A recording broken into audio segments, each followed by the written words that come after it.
Hi, this is Minister Bob Cutting. What do you think you could do to help the needy in the community? What if it was only one day during the whole year? You think you could do it? What if all you could do was sing or preach, present the gospel, handed food out, handed bicycles out that somebody else provided? Stay tuned to Christians Alive and find out. I believe you can do it.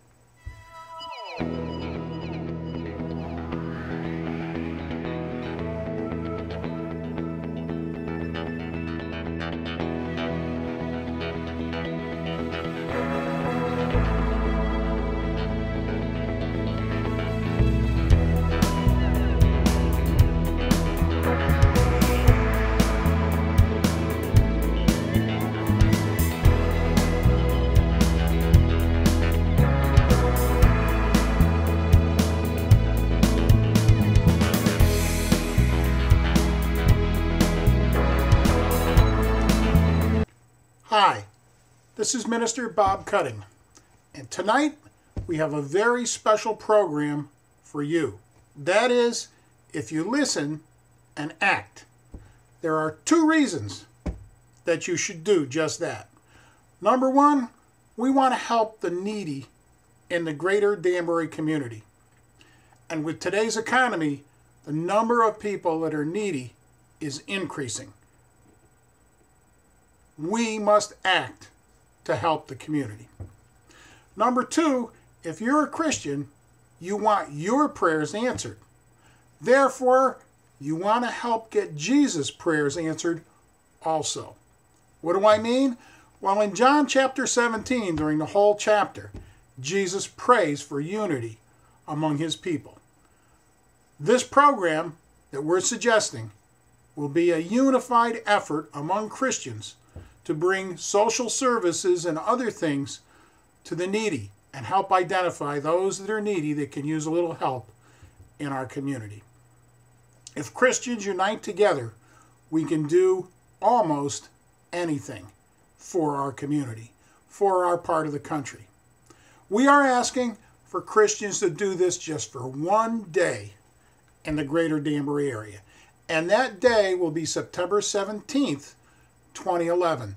That's right. This coming year, I'm giving you a whole bunch of notice that you can help us get together for one day of giving to the community. What you have to do is just simply call us. Let us know you're on board. Let us know you agree with what we're doing. Let us know maybe that you have some ministries that are geared for helping the community. Could be preaching, could be a music ministry, it could be giving clothes, food, and many, many other items. There's some ideas you'll get from tonight's program. Tonight's program was filmed in Waterbury, where they have a similar event every summer. And in the heat of summer, we went around interviewing certain people. Some of these people have committed that they will be part of CityFest 2011 for the greater Danbury area. We're asking if you'll be part also. You'll get many ideas, giving bicycles away, giving hot dogs, sodas, different types of food away, just to attract those people that might come to this event that might identify themselves as needing some of these items.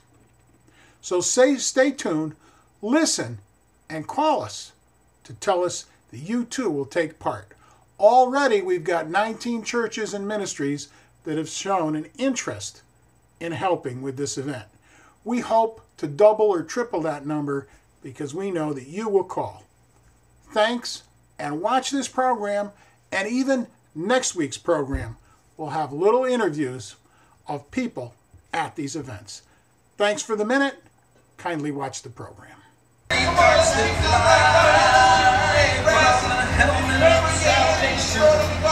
must never forget that by his love Jesus set you free. Put on the breastplate of righteousness, pure and holy you'll be.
There's no one like you, God.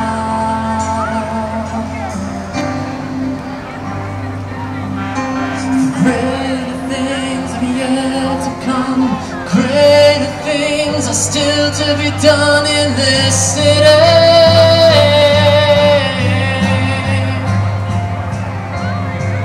Greater things are yet to come.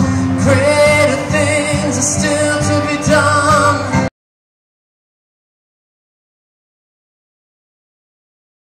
The Full Gospel Businessmen, it's an arm of the church that reaches out to the community to tell about what Jesus did in our lives. And I was once a former drug addict, and the Lord raised me up out of the pit. I was in a terrible pit, and God just delivered me from drug abuse and a lot of other problems. And the Full Gospel Businessmen brings Christ to the community and reveals the power of God to the marketplace. For a long time, I used to go to Full Gospel Businessmen's meeting. I would be very, very open in praising the Lord, and I always thought that the Full Gospel Businessmen, and I said it that way specifically because I thought it was businessmen. And I worked as an engineer for a large aerospace company, and I thought, well, I'm not a businessman, so I can't join. And now I realize that it's Full Gospel Business, men's fellowship, and anybody and everybody is available and should be joining, and we need them because we will go out, we will praise the Lord, we will bring Christ to the people where the people do not know Christ or are afraid to know Christ. Many people who are afraid to join churches would be very comfortable with the Full Gospel Businessmen. What church do you come from? I come from St. Rose, a Catholic church in Newtown. All right. We are non-denominational. We don't care what church you belong to as long as for Jesus you stand. Oh, okay. We're here with? Jamie Amoa and Hearts of Fire from New York City. Tell us about why are you here, and why are you here all the way from New York City? Well, we actually came to partner along with the Full Gospel Businessmen's Meeting, which is in Danbury, Connecticut, and we have been partnering with them for quite some time to share the gospel of Jesus Christ, basically. We came all the way from New York City just to share with these beautiful people in this wonderful environment, all the wonderful things that God is doing in our lives and just in the lives of people, and how He can do the same for you. And what is your ministry about? Well, we are a group of, we like to say, youth and young adults who have a passion for various talents, skits, dance, music, poetry, and we just like to come together and give them all back to God, and hopefully they'll bless somebody along the way. We're here with? Frank Caparel. And? Tom Hill here from the Waterbury area. Now, Tom, why are you here? My friend's band is playing, John Famigletti from Drubner Industrials. They're a religious group, and they're going on in about 10-15 minutes, and don't like to go out at 9:30 at night anymore, so a chance to see them in the daytime with no alcohol. Nice event. All right. And Frank, why are you here? You're representing a prayer group? I'm just basically trying to recruit people who want to pray for Waterbury. And I keep telling the church, basically, is that we've been sending out warriors with no artillery. And they've got to get prayer warriors to pray against the spiritual powers of darkness. So when evangelists go out, when people go out to give out food, that the Holy Spirit goes with them. Now, we understand you're also on the radio. Is that true? Yes, I'm on WATR.com at 1320 AM. We're the #1 radio station in Greater Waterbury. Talk show host, jazz DJ, and all-around substitute. Good friend of Frank Caparel's, and also a cooperative real estate broker. We work together on different transactions, commercially speaking. Now, do you ever do any interviews with Christians? Or? Yes, I've done them with everybody. I'm 23 years, and I'll be on July 30th for 3 hours, and I'll also be on August 4th, 5th, and 6th. Frank's been a guest, and we talk to everybody and anybody that has a good message. All right, so Frank can line them up for you? He sure can. Now, Frank, you also lining people up for Christians Alive? I sure am. All right, now what's that program about? Well, you got to be doing something outside the box. You got to decide to get out of the pew and stop just dealing with religious services and really do something that would either bring people to Christ or to help them with their financial needs, their emotional needs, or their food, clothing, that kind of stuff. So you wear many hats? Yeah, I do. Now, is this a Christian thing? You seem to be wearing many hats too. You got to do all you want, or what? I don't understand the basis of your question. Well, it seems like Frank's a very busy man, but yet he puts time in for God, and it seems like you're doing the same thing. I am, but I'm more along the community service lines with my community to try to help Waterbury come back. Frank told me he was coming here, so I thought I'd stop in and support him, support my friend with the band, into Main Street in downtown Waterbury, and the Chamber of Commerce things, and things to try to pick up the economy in this region. I am a Christian, but probably not as devout as you two guys. All right, well, thank you very much. Thank you. Kate Clark. And Bob Bellman? now, Bob, was your son that put us on to you? I believe it was, yes. It's his fault. Not yes. Okay, now he wants us to talk about Habitat for Humanity. You're here at the Habitat for Humanity booth. Tell us what that's about. I mean, I think Jimmy Carter was famous for that. He was an integral part and still is part of Habitat.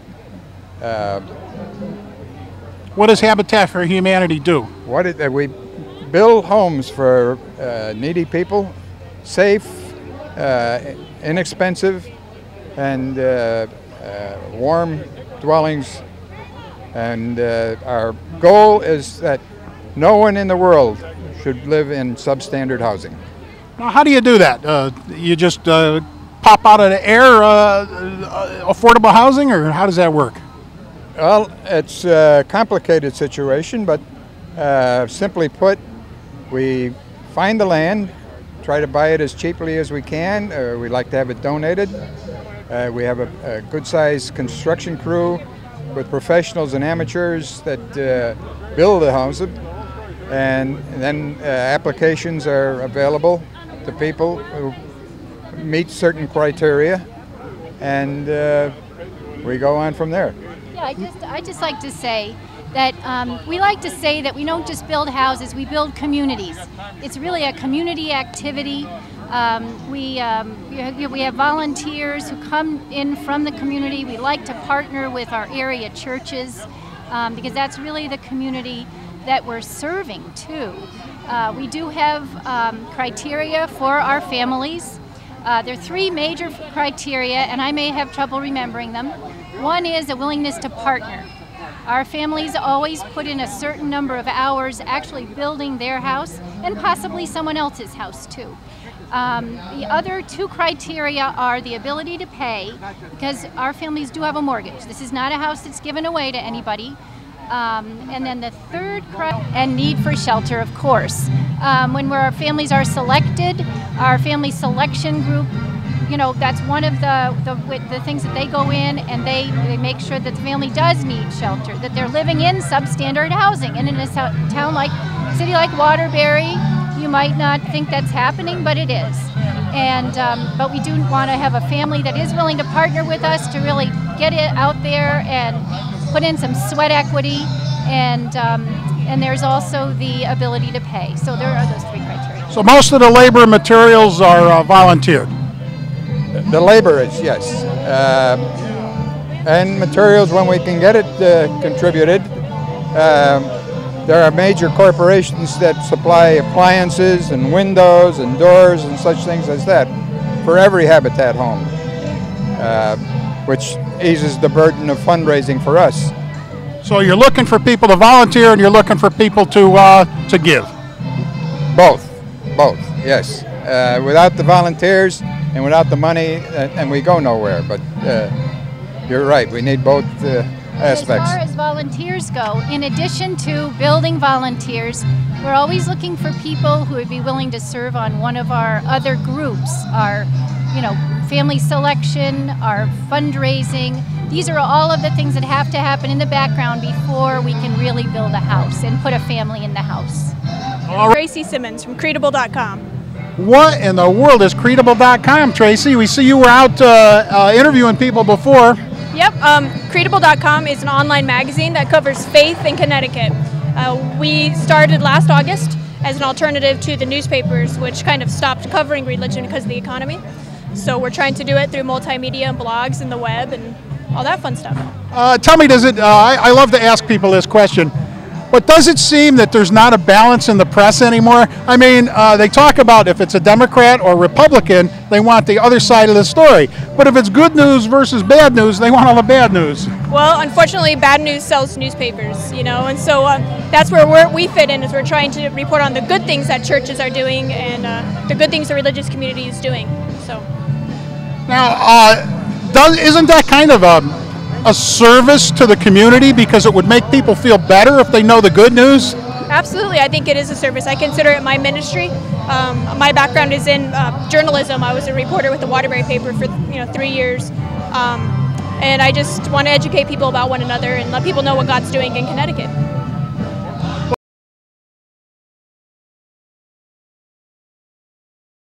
Ben Smith and Louise Donovan. Now I see that this is Feed My Starving Children. Tell us about that. Yes, we're here organizing a Central Connecticut mobile packing event for the Christian organization Feed My Starving Children.